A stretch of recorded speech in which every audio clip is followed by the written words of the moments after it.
Welcome to our channel. Today we how to increase app performance with new Relic, beginner guide step by step clearly. To increase app performance with new Relic, begin by creating an account on the new Relic website. Once logged in, navigate to the new Relic 1 dashboard. Choose the right application type to monitor, whether it's for web, mobile, or back-end services. Follow the instructions to install the new Relic agent specific to your application's language.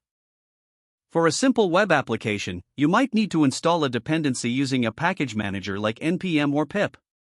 After installation, add the provided configuration settings to your application's environment variables.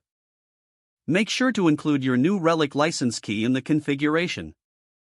Next, integrate the new Relic agent into your application code according to the documentation guidelines. Once integrated, restart your application to allow the new Relic agent to start monitoring. Log back into your new Relic dashboard and check for data to ensure the agent is reporting correctly.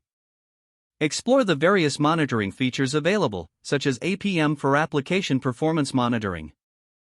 Look at key metrics like response time, throughput, and error rates to identify performance bottlenecks. Use the transactions feature to break down the performance by individual actions within your app. Set up alerts for any anomalies in performance, such as spikes in response time or error rates.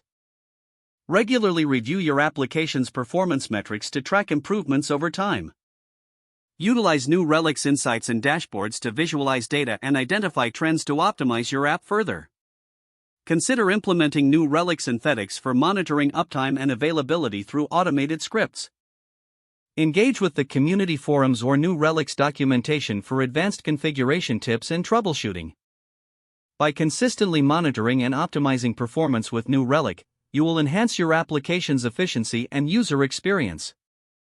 If the page does not load, refresh the browser or try again in a private or incognito window. Make sure you are using the correct email address, then retype it carefully to avoid small typos. If your password is not accepted, use the reset option and create a new strong password you can remember. Check your spam folder for verification or security emails, then complete any requested confirmation steps. Enable two-factor authentication if available to improve account security and reduce unauthorized access risk. After signing in, review your profile details so your contact information and settings are accurate and current. If you see an error message, note it down and try again after restarting your device and internet connection. Log out when you finish, especially on shared devices, to keep your account and payment information secure. If the page does not load, refresh the browser or try again in a private or incognito window. Don't forget to like this video and subscribe to our channel for more step-by-step tech guides.